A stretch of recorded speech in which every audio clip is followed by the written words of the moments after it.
Well, we're starting off this evening at the top of the list. Praise the Lord and pass the ammunition of godly principles. It's Karen Strayer. And Karen used to be in school with my son, Guito, or we call him Guy Stephenson. Hi, Guy. And I did the little interview with her the last time, told Guy about it. He was tickled. And so I'm going to surprise him again tonight. This happens to be July the 11th, I think. And tonight is the meeting of the AFP in Kentucky. What's that stand for? Americans for Prosperity. Fantastic. Yes. And you're here tonight and representing yourself and some other folks. Moms for Liberty. And of course, I'm here to support Mary Ann Proctor. That's right. She's done a great job. She has done a phenomenal job. And fighting for the people and the citizens. Exactly. Well, that's one of the reasons I'm here, and I thought I'd come out and film this tonight and let the people look at the issues here and make their own minds up, you know? That's right. That's right. That's what it's all about, isn't it? Well, I can tell you as a retired RN, so I've been a caregiver, and with my aging, I've been a consumer. That's right. And I think it's time we have a free market in northern Kentucky. Absolutely. And what year did you graduate from high school? 1977. 1977 from Connor. From Connor High School. And you were there, and when Guy was there, and John Mark Maddox, and Gary Conrad, and let's see. James Willoughby. Yes. Glenda Stacy. There's another Gary. Sheesh. There were several. It's slipping my mind right now. But that happens to us in our aging and some process. of the wonderful young ladies there. Michelle, I think it was, wasn't it? Michelle Elliott, was it? Yes, Michelle Elliott. And there's a list of them. There's a whole list of Connie them. Crowder. Yeah. Who was Connie Michaels. Yes. There's a wonderful class and with some wonderful teachers. Yes, it was. And a wonderful school out there at Connor. It really was. I was so happy to grow up there. And my granddaughter graduated from there, and that's Courtney Yoakley, and she graduated from there. I don't know that name. And she's doing a great job right now. She's at Gateway College, just graduated from there. Fabulous. And going into and working toward getting into animals, taking care of animals. Good for her. In a clinic, you know. Good for her. We're all caregivers in some way, aren't we? Isn't that the truth? Well, God bless you, and look forward to hearing with you this evening. Karen Strayer, Travels with Dr. John Stephenson, former Superintendent of Education. Join us on YouTube and Facebook, trying to educate the citizens of all of Kentucky and greater Cincinnati and all across America with our YouTube site and Facebook sites. Nice to be with you this evening. Nice to be with you. There you go. Now, I just wanted to say hello to this lovely young lady here who happens to work here also. And your job is to be a manager here, right? Assistant manager, yes. Assistant manager? Well, that's a manager. I used to be a manager of Frisch's Restaurant years ago and trained managers there many years ago. And the assistant manager was just as important. Yeah. And tell us a little bit about the place here. Well, it's owned by Leo. Stacy's the manager. We do weddings, quinceañeras. We can host about 300 guests. Beautiful place. It's fun to work here. First time I've been in here. Yeah, a lot of people say that they're not too familiar with the place. Do you have a phone number where people can reach you? Yeah, there's a business card right there. Oh, good. I'll take a picture of that then. Okay, thank you. And your name is? Christy. Christy, nice to meet you this evening. I'm Dr. John Stephenson. Nice to meet you. And this is our Travels with the Stephensons YouTube and TV channel. Are you ready? Are you ready for the Lord? And Facebook under John Stephenson. And God bless you, and nice to be here with you tonight. Thank you, and God bless you. Look forward to a nice evening. Yes. And let's take a little picture here. The Florentine Event Center. Get that information right there. Take a little picture of that. The Florentine Event Center, and you can reach them at 1-859-412-0471. God bless you all and have a great day. It's a nice event here. You'll enjoy yourselves.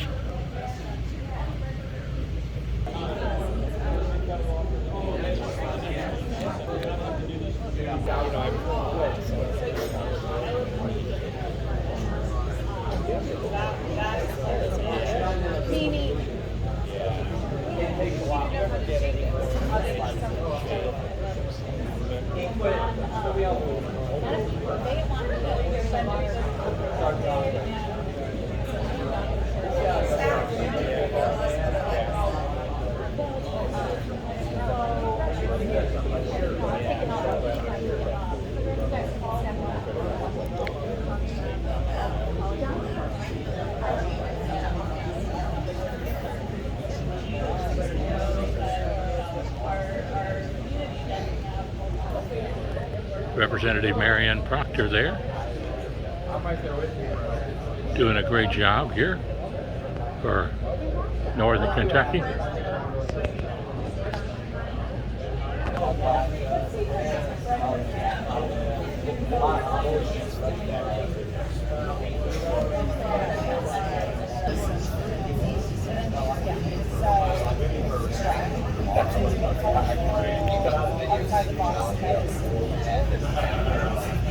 Always support our police departments. They're doing a great job. Two of our state representatives there, Steve Doan and Marianne Proctor. Both of them doing a good job.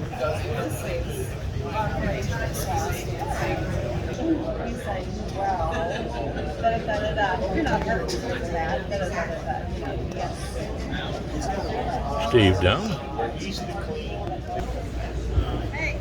Fantastic. God bless you. Have a great evening. Take care.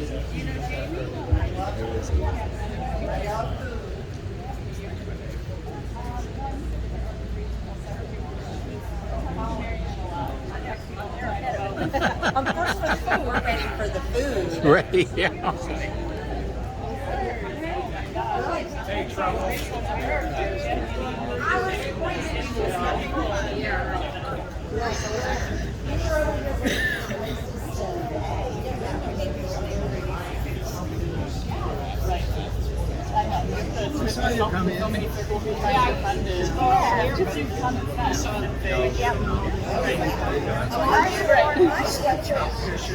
Well, it's always cold in these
Now we have two folks here that are great citizens.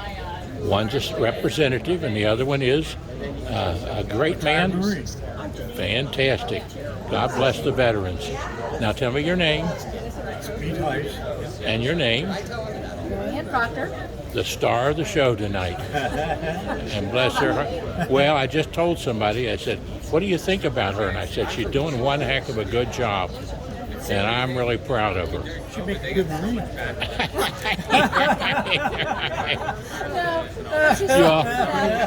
you all take care. Nice to see you tonight. Thank you. Hi there. How you doing? I'm hanging in there. Very good. Nice to see you. God bless you.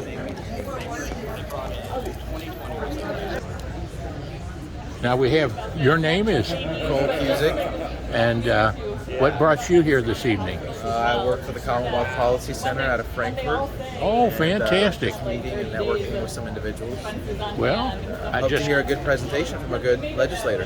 yeah, that'll be great. I just did a little filming of this to put it on my YouTube show and Great. Facebook show, and so if people needed to reach you by phone, do you have a number they can reach you Or at?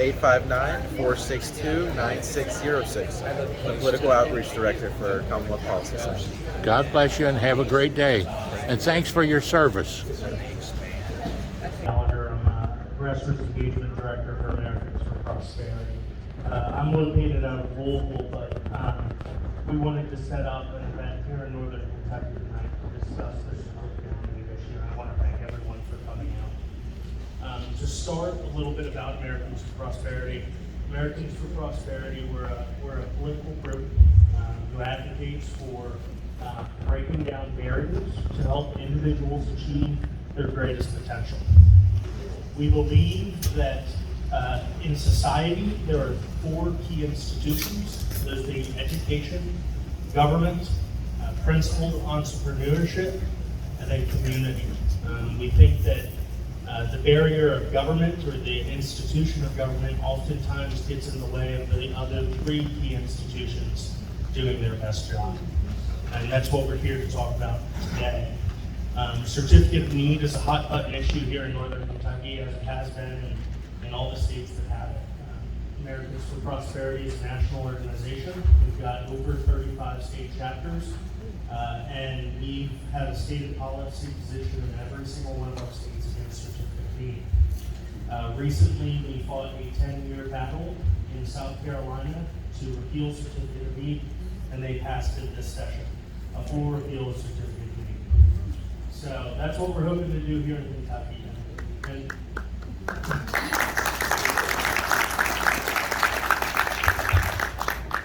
as a state, we have 6 full-time employees here who are dedicated to our policy positions, and then we're coming up on the number of 20 part-time employees here in Kentucky. Our goal is to continue to help with this issue. It is one of our priority initiatives going into this session and will be for the foreseeable future until we see CLN repeal.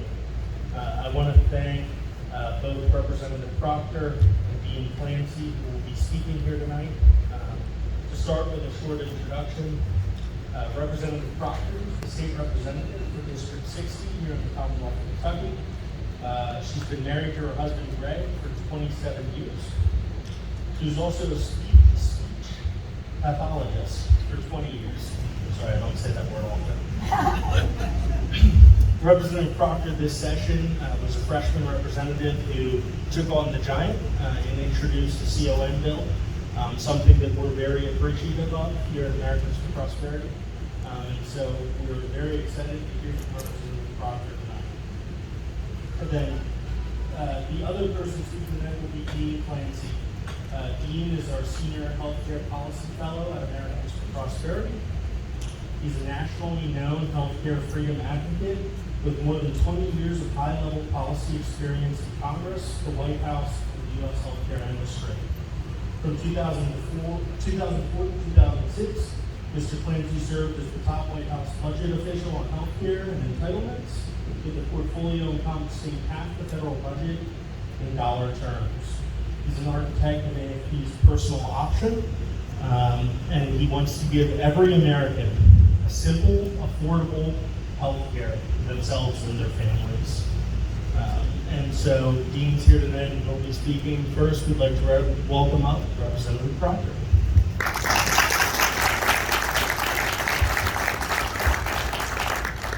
Guys, thank you so much for Americans for Prosperity for hosting the dinner tonight. It was really good. And we thank you for the opportunity to talk about Certificate of Need. I don't have to define it. I'm pretty sure everybody in this room knows what it is. So I'm thank you that you're here. As Liam said, my background, I am a speech language pathologist, and for 20 years I was in the healthcare industry working primarily with people with neurological impairments. So I'm familiar with the healthcare system. I understand how it works. What was interesting to me, I am a transplant. I'm not from Kentucky. My husband and I were from Texas, but don't worry, like I tell you, we come out the womb with a Bible and a rifle, so we're good. But when I worked in Texas, there was no certificate need. I worked in a medical center where there were multiple hospitals. Myself, I worked for a freestanding not-for-profit hospital, 119 bed, that did catastrophic care. To have competition always breeds excellence. The hospital that I worked with was in the top 3 nationwide for all the years that I worked there. So even though we were a medical center, I had many other hospitals there, and yes, we did do about 20% charity care. So it can be done when you have competition. So what compelled me to run, as many of you know, I'm a freshman. My husband and I chose to be here in Boone County. We love it. This is where we have built our home, and this is home for us. So when we came here, 2020, did me in, when we lost our constitutional rights. So I felt compelled to run. As a speech pathologist, I was disturbed that we were masking children. I was disturbed about the vaccines. I was disturbed about the school choice. I think COVID exposed a lot of issues and certainly exposed the weaknesses in our healthcare system. I was always aware of that. When I moved here, I thought it was strange that we only had one healthcare provider, and I didn't really understand why. Fortunately, I haven't had a lot of medical issues, so I didn't really worry about it, and I don't work here in Northern Kentucky. So, prior to being that. So it was interesting to me, but when I was out knocking doors, I heard from you all. And I would say that this was probably one of the top 2-3 issues that I heard from the people for like we need healthcare choices. Many of you have heard your stories. And so it compelled me, how could I not run this legislation for so many of you that are sitting here in the room tonight, have heard your stories and know what they are. For you all is why I ran that legislation. Because it's kind of like the why. Why are we running it? Why are you taking on the largest employer in Northern Kentucky? Why are you taking on the 8,000-pound gorilla? Because you all asked me to. And I felt like I'm not doing my job if I don't. So with the help,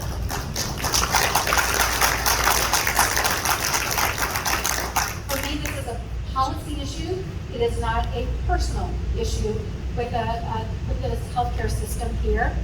Sometimes it's perceived that way, but most certainly it's not. My issue is, why does the government determine who can come in and have a healthcare system?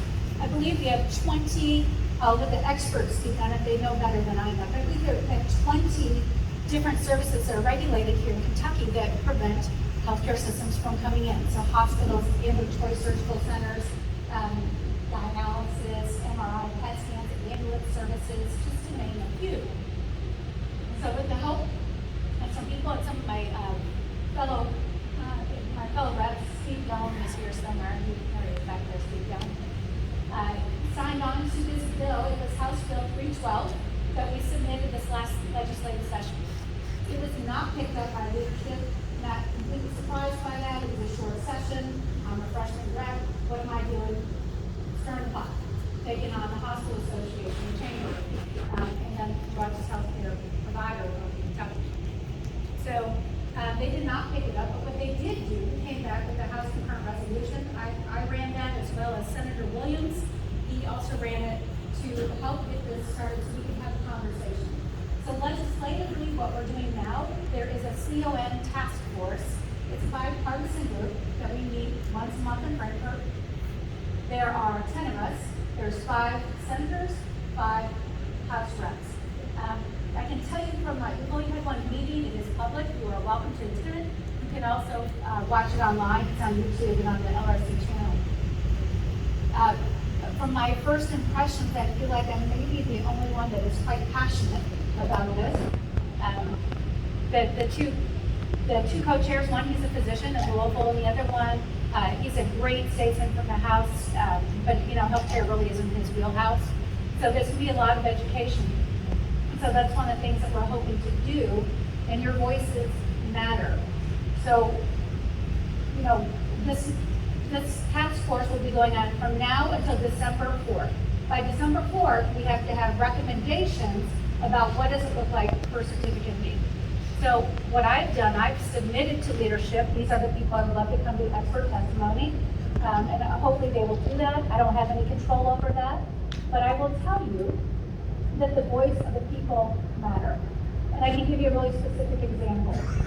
Recently, there was a chaplain at one of our hospitals that was going to be fired for the very theological beliefs that she was hired for. She was going to be fired for, and it had to do with completing the CEI training because it's saying that you have to affirm things that she could not do as religious conscience. When that word got out, she posted that and it got picked up by lots of people. I know a lot of people called and emailed, and they were able to meet with her and come to agreeable terms.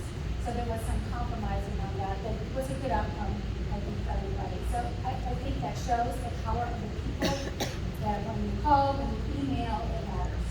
And I know right now, some of you have already been calling our legislators, the people in the task force, and emailing, and certainly leadership, letting them know this is an issue we want. We want to repeal or reform CLN. It's important.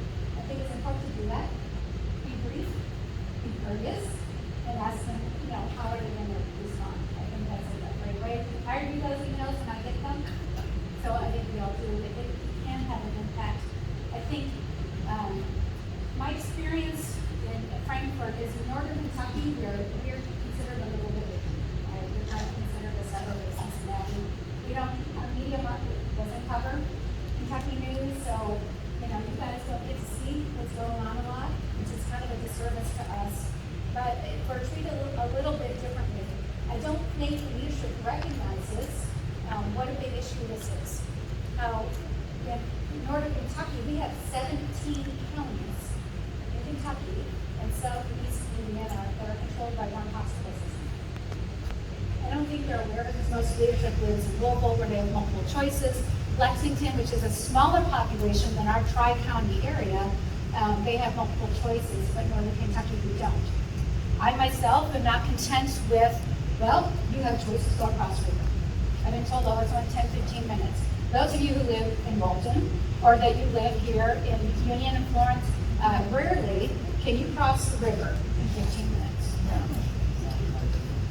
So, and then my argument will be, but why do we have to? Why do we have to cross the river? Why are we sending our healthcare dollars across the river? Why are we sending our payroll taxes across the river for our nurses and physicians that want to work in a place that's not controlled just by one hospital?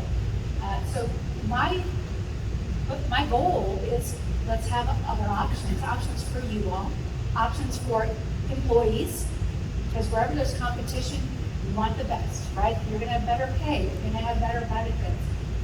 It's a win-win situation for northern Kentucky. So we're going to continue to fight on that. This will go on. So like I said, our Certificate of Need Task Force meetings are every third Monday at 10:30. If you want to watch them, or you can always go back and see them later. I think it would be good. It's a good way to kind of keep up with what's going on, what are we doing, and communicate with legislators. It's effective when you do that. And when you put your personal information on there, don't use form letters. Pay attention to those. But when you send those things, it's going to be really helpful. So I plan to continue to fight this. This is going to be a long fight. I'm very grateful for AFP, Institute for Justice, that's here tonight as well, that has taken up this fight. There's other organizations that are standing behind us and helping us. This is not something we're probably going to fix overnight, but we are at least having a conversation. And I'm pleased to report most of the Northern Kentucky caucus is on board. So most of our senators and most of our House reps are on board. We got a few, we got to win them. Anyways, but that's kind of where we are legislatively. If you have questions, feel free to, you can always call me, email me. Most of you guys know me. But I'm going to leave the expert to speak to some of the issues that come up. They get asked, they're fair questions, but I'll leave that to somebody that's a little bit more experienced in that than me. So give me like to come on up. Thank you all for being here, and thank you for your time and listening and taking time out of your week to be here. I appreciate it.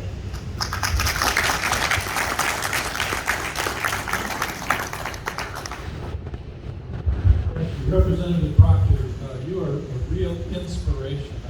You remind me of that old Jimmy Stewart movie, Mr. Smith Goes to Washington. Mrs. Proctor Goes to Frankfurt. interests, but I noticed that you're very charitable. You don't demonize them because really we're all victims of misguided public policy. And even those who are benefited from a flawed status quo are in some ways suffering from it too. We could all do better. And just a reminder, I'm Dean Clancy with Americans for Prosperity. I work out of the national office in Washington, D.C. But I'm glad to be here in Bluegrass State because what Representative Proctor is trying to do is really important to us. It's part of a national strategy we call personal option. Personal option is the idea that patients should be in charge of their own health care. It's really three main pillars: empower patients rather than insurance companies or local healthcare monopolies. And by the way, local healthcare monopolies is a serious and rising problem in this country. In some ways, it resembles the late 19th century with the railroad monopolies. Healthcare monopolies are beginning to look like that all over the country. It's fueled by government policy. Certificate of need is just one strand in that story.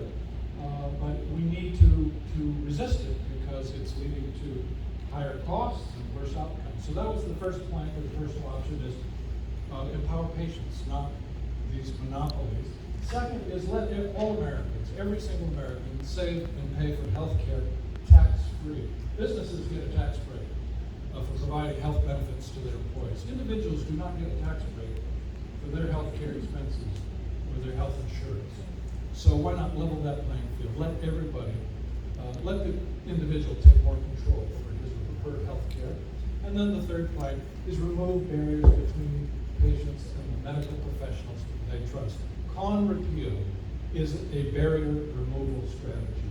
It is a barrier to tell patients, no, you can only have one incumbent health company in your area because, well, we just don't need more healthcare options for you.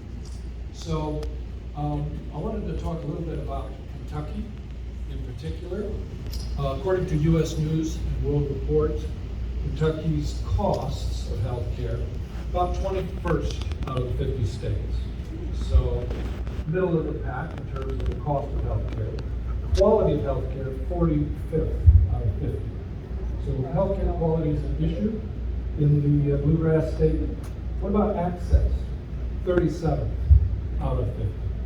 And I think what Representative Proctor is working on here will help move Kentucky up in those ratings. By the way, I just learned that West Virginia has repealed con for hospitals. They have a lot of con laws too. In fact, they're about in the same place as Kentucky in terms of the number of certificate of need laws. But now they're ahead of Kentucky. So I mean, are you guys going to stand for that? Are you going to let West Virginia get ahead of you all? Let's talk a little bit about the claims in favor of certificate of need, because there are defenders of it. They think it's a good idea. They make arguments in favor of it. I've got 5 here that I will consider briefly and explain why, in fact, the arguments don't hold up. The first claim is that we need CON, certificate of need, to ensure an adequate supply of healthcare resources. But of course, the whole idea of CON is to limit the supply of resources. And so you get fewer hospital beds, hospital wings, MRI machines, and so on. And we've heard this mentioned already tonight. Residents of states with CON laws are more likely than residents of non-CON states to leave their state in search of medical services. So you're talking about going across the river. That happens in states. And this has been studied around the country. For example, MRI machines. If there is a con law restricting access to MRIs, the overall usage of MRI goes down, and the people traveling out of their home county to get to an MRI service goes up. And so if you were to just lift the con for MRIs here in Kentucky, you would see a 5% increase, or a 5% reduction, percentage point reduction, for people who have to travel out of their county. It would be more convenient. The overall number of people using MRI would go up. So the incumbent MRI centers who think they're being protected by the con would in fact benefit because more people will be using the service because it's more convenient. It's common sense. Second claim in favor of certificate of need. It protects access to healthcare in rural areas and underserved communities. Fact is, and the data show this, there's less healthcare facilities in rural areas in states with common law. It's a pretty simple correlation. Third claim, con promotes higher quality of care. Fact is, deaths from treatable complications following surgery and mortality rates from heart failure, pneumonia, and heart attacks are all significantly higher among hospitals in con states, higher than in non-con states. Also, patients are less likely to rate hospitals highly in states with especially restrictive con laws. People like their hospital better if they have a choice of which hospital to compete. Fourth claim, con helps boost charitable health care provision. The fact is there's no difference in the provision of charity care between states with con and with not. Fifth claim, it helps control healthcare costs. Well, the problem is you're limiting supply. And anyone who studied economics knows that's going to drive costs up, not down. And that is in fact what we see. The balance of evidence suggests that con laws actually increase overall healthcare costs. So that's the 5 arguments that I hear most frequently in favor of certificate of need. None of them stands up when you look at the data. And just to conclude, I've forgotten now what I was going to conclude with. Well, I was going to conclude with urging you to do better than West Virginia. I've already done that.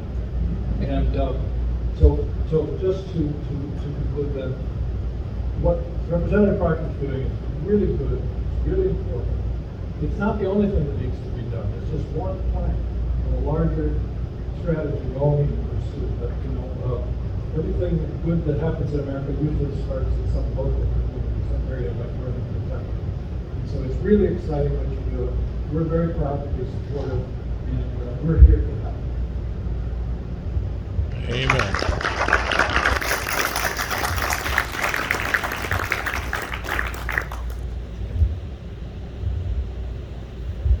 So at this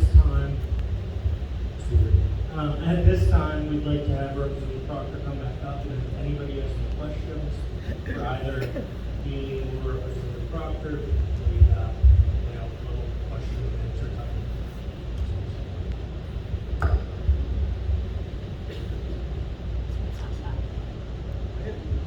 I had a quick question on here in Northern Kentucky, we know that this is a major problem, but around the state, I know you're talking about rural areas, but how likely is this, other areas, eastern, western, are they suffering in the same boat that we are, where we have just a long healthcare ladder as well as hospitals and stuff? When I ran the bill, the original bill was to do the 3 contiguous counties, right? Boone, Kent, and Kent counties. To do a carve out. And when I was going around getting people to sign on to that, I had many of my colleagues that weren't not doing it for the whole state. So I think that there is some support for it. Certainly, Louisville's got choices though. They have multiple hospitals, but one of the representatives there, when I asked him to sign on to this, and he's a leadership, he said, I will not, unless you include Louisville. I said, well, let's do the whole state, but game on. So I think there's an appetite for it. It's going to be an uphill push, certainly in our rural areas, eastern, western Kentucky, because of this erroneous information that is spread out there about, oh, you're going to kill rural hospitals. Rural hospitals, I heard it today, I had a 2-hour meeting today with one of our mayors here in the tri-state, and this is what I heard. Rural, it's going to hurt. People for profit are going to go in and run these out. And I said, well, let's look at Owen County. So our hospital system bought the only hospital there in Owen County, closed it. And so now, where do they go? They got to go to Frankfurt or all the way up here. So I would say that's not true, but I think there's a lot of fear mongering out there. There's a lot of telling the employees think we really need to do a good job in education. That's what I'm trying to do with my colleagues down there to help them understand it. Certainly using the resources of like people like AWP, Institute for Justice to help dispel this myth and show them data. But when this is all you know, and this is what you've been fed for a long time, I think there's an appetite for it. I think what is going to be the challenge is the money. If you look at, politicians who need money, who are some of the biggest contributors?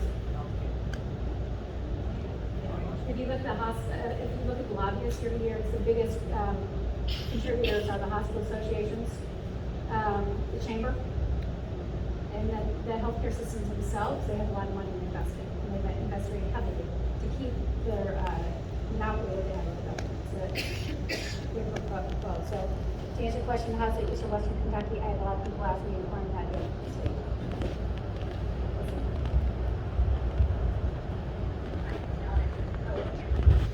So technically, do you have any antitrust or anti-monopoly type laws in Kentucky? Antitrust is, there might be something in Kentucky, I'm unaware.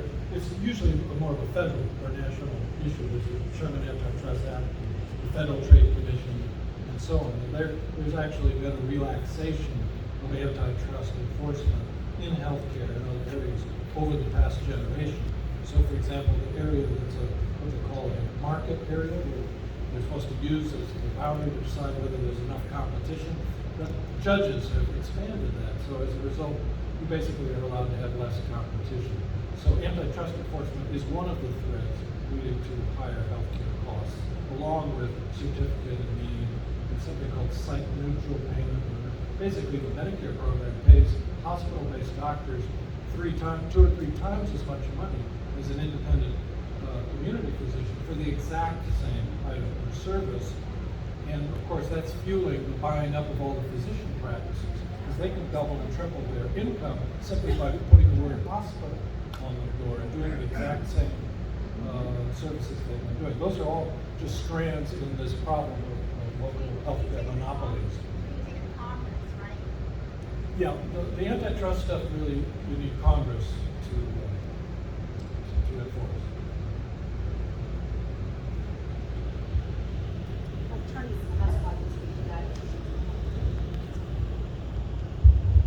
You mentioned that we rank 47 in quality of care.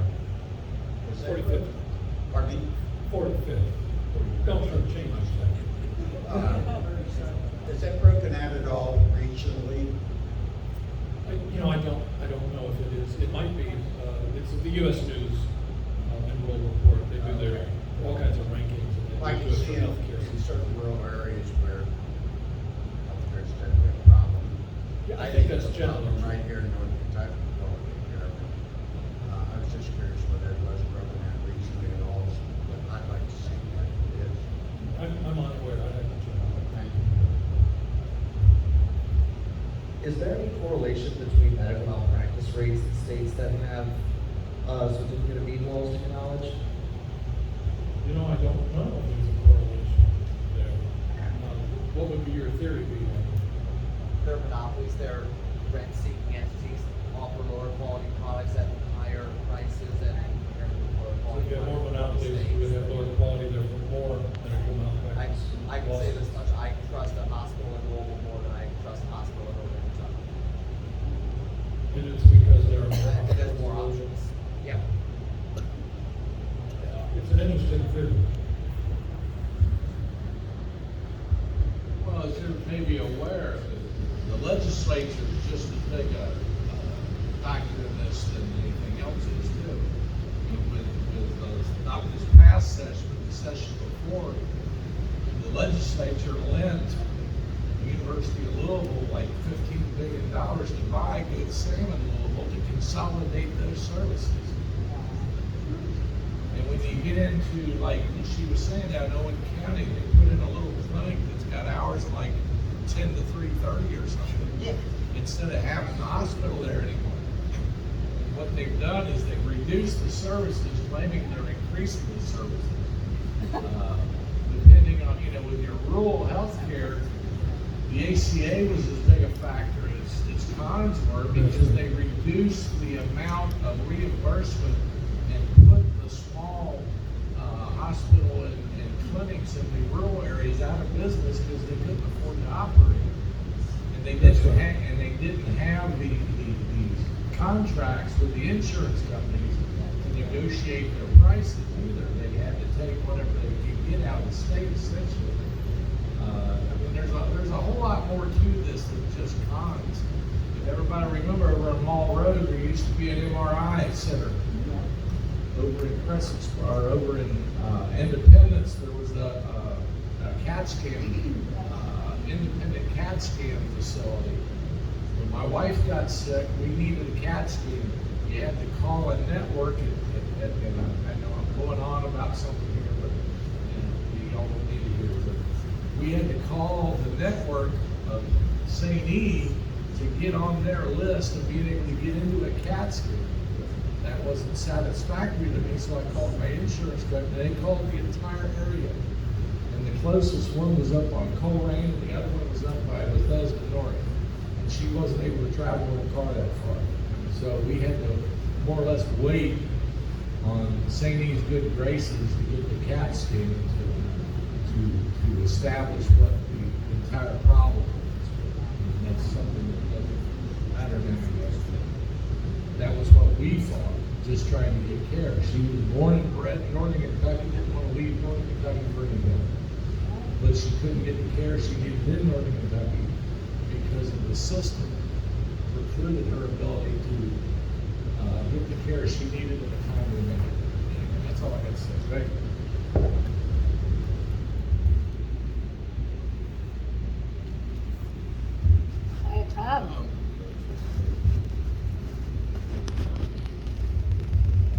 Be a little more specific about what leadership in the House and Senate need an email.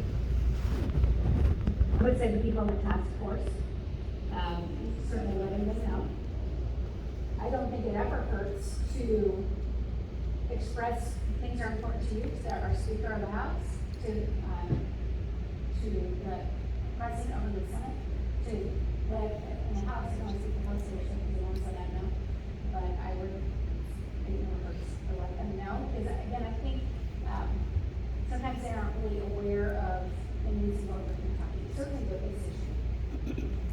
So is the task force listed on the legislative research? It is. I have a story I want to tell. Totally unrelated to this, but I own half a house in Tennessee, in Jacksboro, and there's only one internet provider. And I changed everything over to streaming. 400 megabytes costs $120 in Jacksboro. In this area, because we have ultra fiber spectrum, my bill is less than $70 for 750 megabytes. The same thing will work in this. Competition brings the cost down dramatically and improves what you get.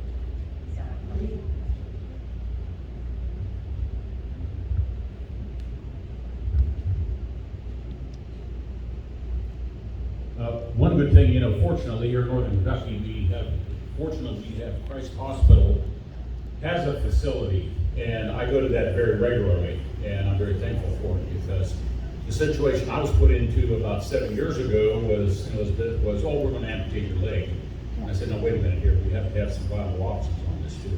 And I immediately, when I was told this on July the 10th, 2017, I was up till 3 o'clock in the morning at St. Elizabeth Hospital, calling Christ Hospital. I got through the right people, and they said, we're going to get you out of there. You're going to be picked up by an ambulance. We're going to get you over to Cincinnati here tomorrow morning.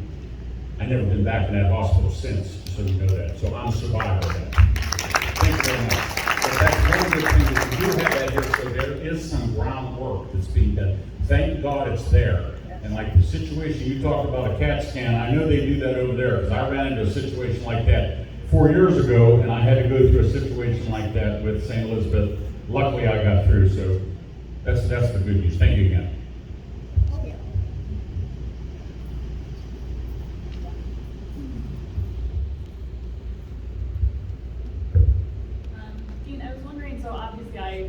that free markets will make healthcare better, but how do you overcome the argument when people say, but healthcare is not a free market, so competition won't actually matter. Patients don't care about prices, they go to the hospital if they have to go to the hospital and pay whatever they have to pay. Yeah, that's a great question. In the 1960s, there was an economist, Kenneth Arrow, and he put out the theory that healthcare is different. Economics doesn't work in healthcare because patients don't have enough information, and basically there's a disparity there. You're going to need government intervention. Well, we're very skeptical of that thesis because if you look at certain areas of healthcare, markets seem to work just fine. Cosmetic surgery, laser eye surgery, Surgery Center of Oklahoma, where they just cut out the insurance and do cash pay. Everything seems to work just fine.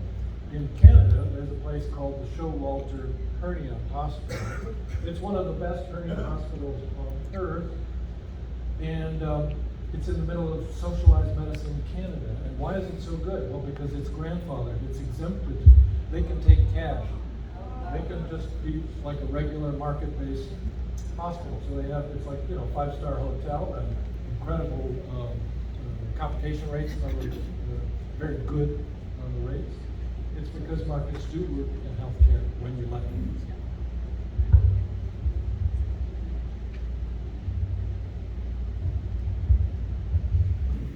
To Walt's point, does anybody know here, if, say, certificate of need gets removed, do we know of any facilities other than maybe Price that have said, hey, we'd love to come in? I'm just curious as if anybody had heard of anybody saying, we're dying to get in, but we can't because of certificates of need. I have not. Obviously, under the legislation, it's minus policy. I'm not really promoting or advocating any other hospital. That's for them to do. But has anybody come up to me and say, hey, we're really interested? No. All I want to do is allow the groundwork. If somebody did want to come in, that they have that opportunity. And they would come in even if you don't know who they are now. They will come in. In Florida, when we got rid of, I did in Florida, I worked out of DC. We got rid of con in some certain areas. Boom, these different companies came in and it was great. I think you'll find that Baptist healthcare will be here. It's like they came to Lexington, there's UK, and those hospitals, they'll be here. Say he also has non-compete clauses for all doctors. So even if somebody wouldn't come in, they're not allowed to practice within so many miles of St. Elizabeth. So they've got that kind of locked up too. 35 air miles. Is that what it is? Because I know Christ was not in some offices in Florence, and there was a couple of doctors that were going to run it for them, and he sued them because they had non-compete clauses with those doctors. So you're going to have trouble importing healthcare people in, even if you establish a facility, because St. E's already locked that up with non-compete clauses with all the employees due to their contracts. So I'm sure you can get a migration from somewhere else, but all your local doctors are all going to be tied up and won't be able to practice at the new facility because St. E has non-compete clauses. This is where I'm optimistic. So, as you know, Boone County is the third most rapidly growing county in the state. We are the fourth largest county now in the state.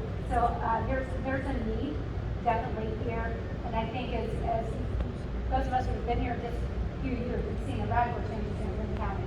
But with the amount of growth, I believe we can build it. They will.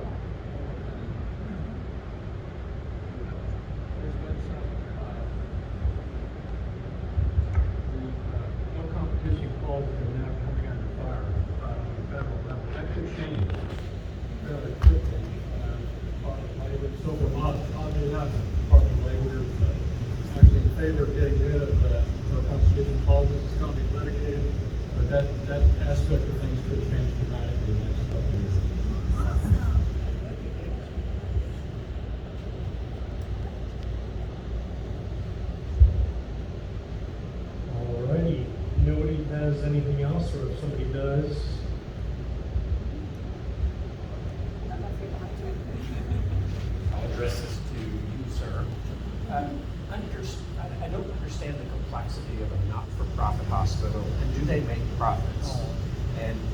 how does that show up when you're not for profit?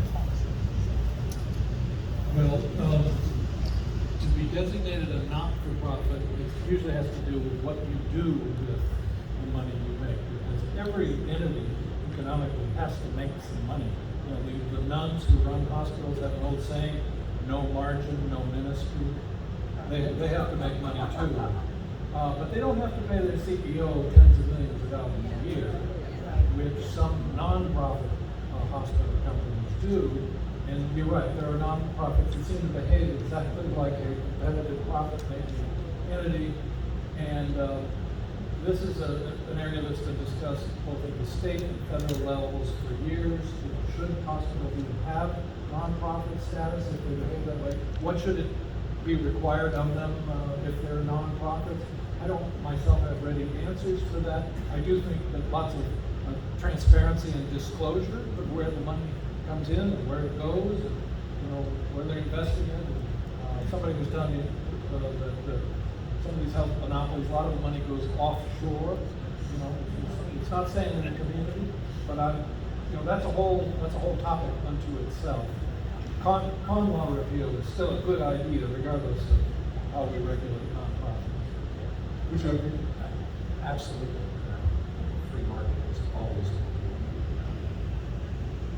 I guess my question also could be, with all this cash, if there's cash offshore, I don't know, is that public record? Is it easy to obtain? And in your role for con versus non-con, have you been able to measure that? I haven't looked at it, but I do think there are some public sources that will show you what they're doing with their money. Whether all the sources are adequate, I'm not absolutely sure. It's a whole area to investigate, but I wouldn't claim to be the expert in that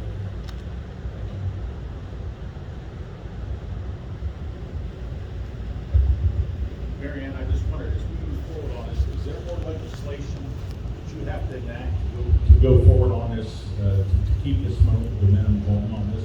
Is it going to take to get into the next session to, that's okay, that's what I thought. Right, so the whole purpose of the task force is at the end, by December 4th, to come up with recommendations for what is that going to look like, and then from there, the legislation, hopefully that we get some legislation, regardless of the filing it, or the keep filing it, as long as it's in August, and feel that passionate about it. So we were actually, it's kind of interesting, we just, so Jerry here and TJ Robert, Steve Doan, we're all kind of talking about just the child is, it's called a child, the CHMS, Child and Family Health and Services.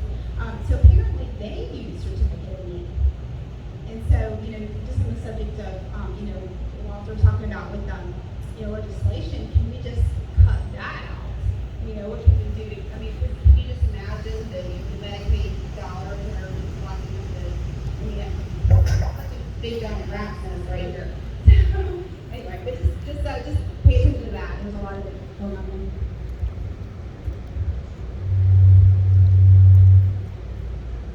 I'd be remiss if I didn't recognize, we have some elected officials here tonight. Back there, Dave Brown, he's the mayor of Walton.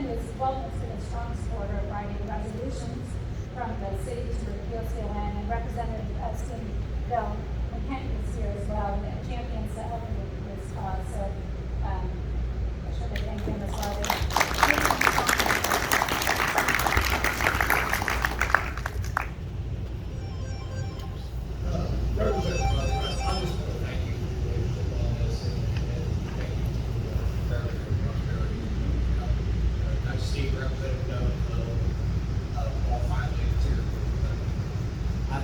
I'm very hopeful, submitted my name for being board of directors, member for the league facilities. So should we get this through, or not should we, when we get this up, we will have my vote on this as far as trying to get the league facilities to support this. Thank you very much. Well, I thank you. Was the most fire resolution that came in. I loved it, so thank you so much. Appreciate it. It was It's fine. It's great. Thank you so much for that.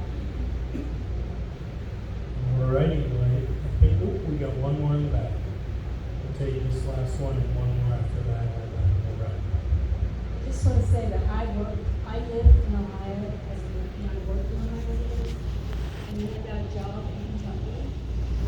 It's so easy to just apply for a Kentucky license, and I had a full license in both states. There's no reason doctors can't do that from Cincinnati. Come working in Kentucky. We would love for them to come. We would sure like those healthcare and dollars, and we'll get a little tax dollars. So, Goodbye.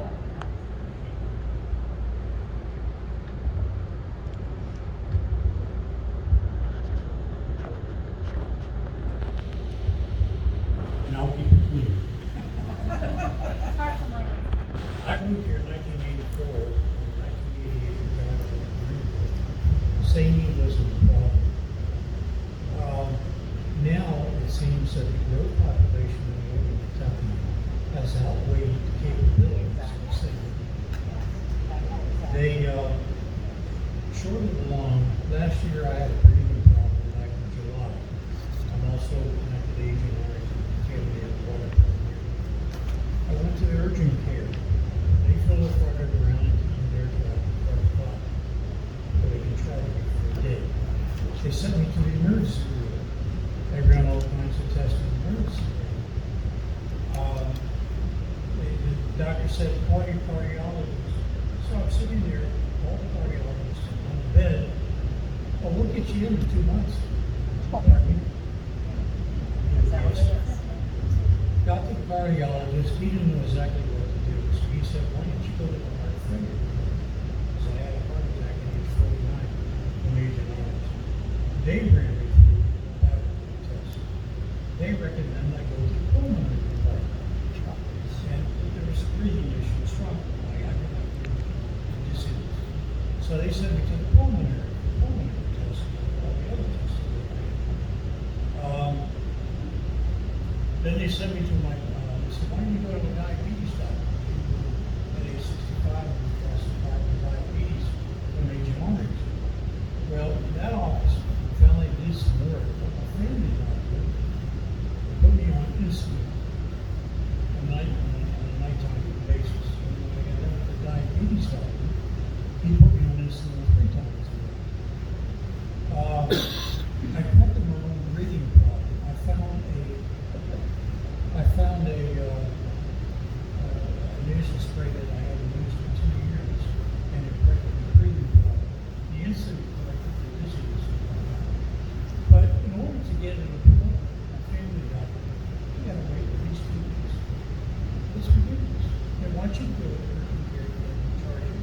They'll send you to the emergency room, or they can charge you before you get to the freezer, or they can charge you. And I think doctors should issue a dark code when they graduate from college. But it wasn't much of a problem back in 1984 and 98 because they had TRICARE when I was in the Marine Corps. But then I came on Medicare and TRICARE for life, which is good, but it is a problem. And I won't even begin to tell you the problems with Medicare. It is a problem getting in to see that. I agree with the idea we need competition in this area. You're overworked, but not overworked. If you even look at your summary statement, when you get after you visit the doctor, and I look in the right-hand corner when they list all the things that they talk about, and they'll charge you for 20 minutes, you would lucky to get in there for 10. But I mean, and the doctors don't talk. Why should I go to $5? My Medicare supplement page from July of last year to October of last year was 29 pages, both sides. Thank God I retired out of it. Thank you. a big thank you for your service.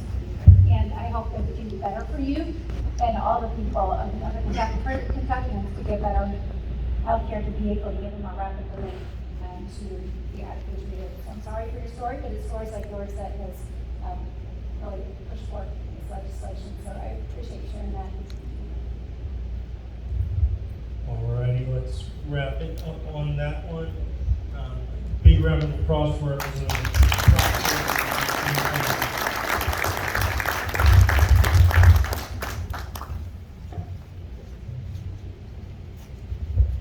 Before I bring up our last person who's going to close us out, I want to say that the stories that we're hearing here tonight are stories that need to be shared. Putting a personal touch on this issue is what needs to happen. When we sit here and talk about certificate of need and talk about Medicare and Medicaid, people don't understand a lot of the times what we're talking about. But when you have Walter talking about how a hospital wanted to cut off his leg, right? There's nothing that leadership can do to ignore that. When you've got people talking about having to go and wait 2 months to get a breathing problem fixed, there's nothing that they can do to ignore that. So please, if you have a story, come talk to one of us. At the end here, reach out. We'd love to tell it. We'd love to have you tell it. So, with that, I want to introduce, bring out to close us out, our new state director, Heather Lemire, is coming to AFP with years of legislative and policy experience. She worked for Charter Communications, and now she's with us, and I'm very happy about that because she's much smarter than I am.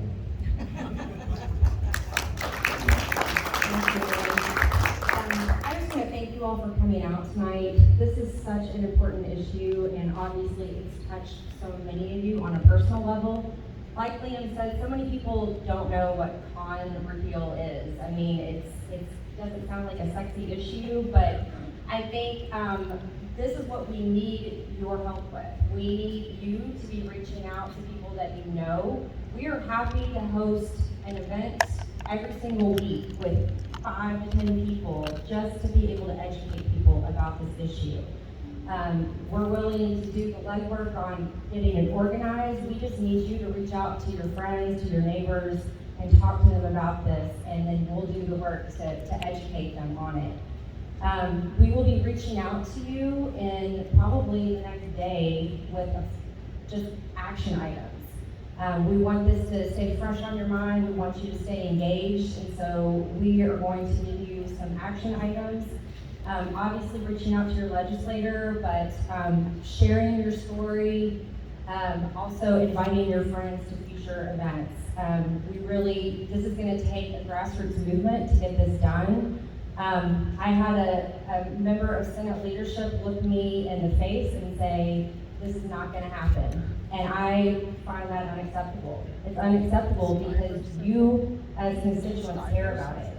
And so we have a fight ahead of us, but we can win it with your help. And so I thank you so much for being here tonight. Thank you, Representative Proctor, and thank you, Dean, for your support. Yes. I'd like to bring one question to your attention, particularly since you're ready to close here. The media is extremely important.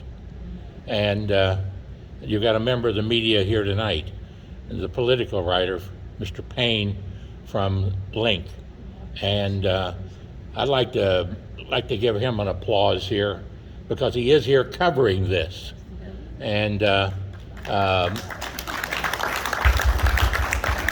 remember the days of Mike Farrell and Judy, who has the Tribune, Northern Kentucky Tribune.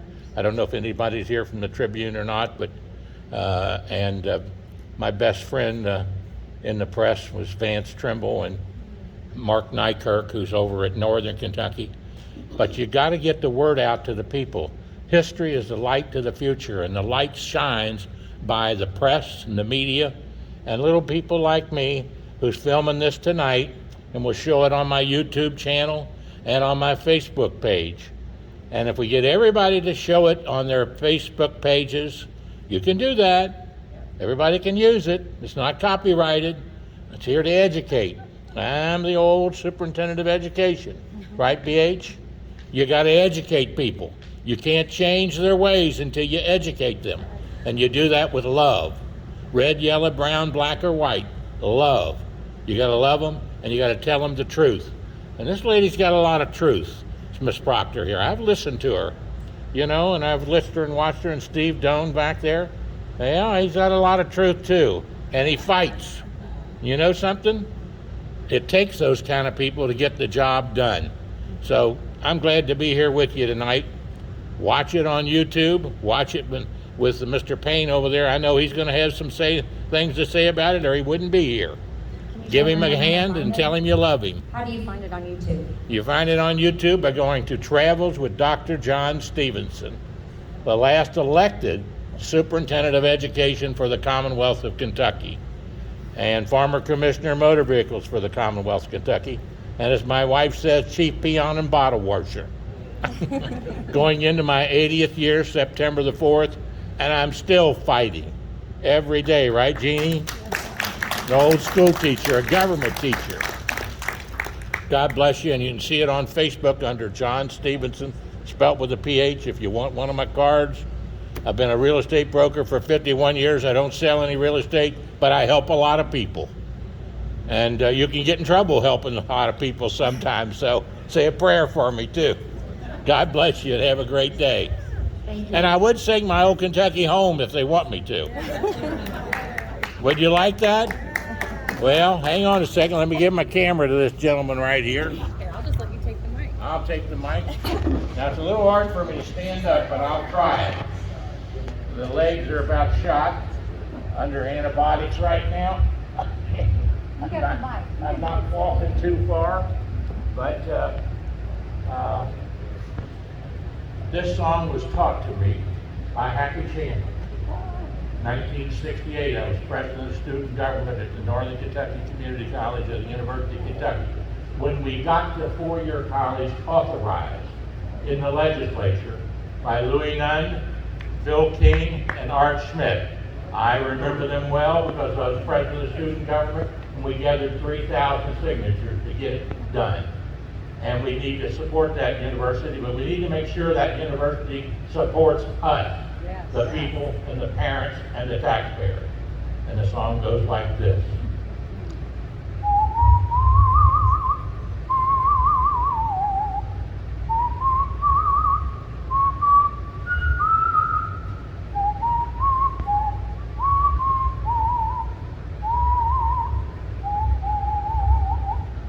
Oh, the sun shines bright on my old Kentucky home. Is summer, the children at play. The corn tops ripe and the meadows are in bloom, and the birds make music all the day. Weep no more, my ladies, oh, weep no more today. We will sing one song for my old Kentucky home, for my old Kentucky home, far away. Now before I sing the last verse, I want you to look back there, some veterans.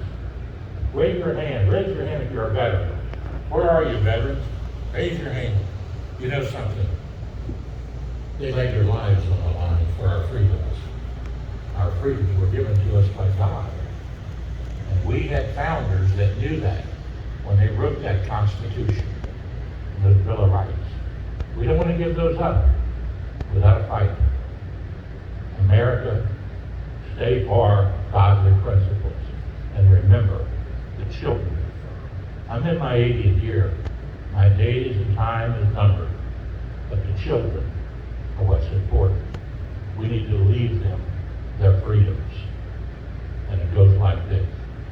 Oh, the children roll on the little cabin floor, all merry, all happy and bright.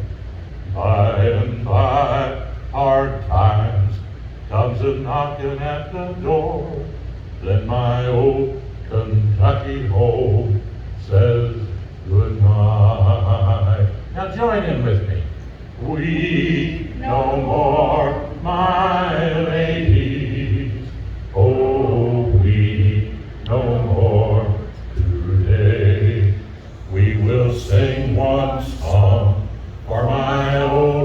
Kentucky home, for my old Kentucky home, far away. God bless America, God bless Kentucky, and God bless the wonderful people of this area that fight for human rights. Praise the Lord, pass the evidence to godly principles. Red, yellow, brown, black, and white, we're all precious in Jesus' sight. Amen, brother. Like Bing Crosby. That's amazing. Sorry about that, it just came over me. No, that was a wonderful ending.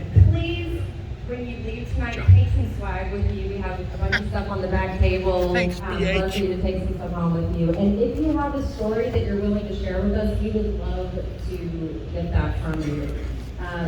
We would love My to share that on videographer. social media to make this more of a personal issue. So, thank you so much.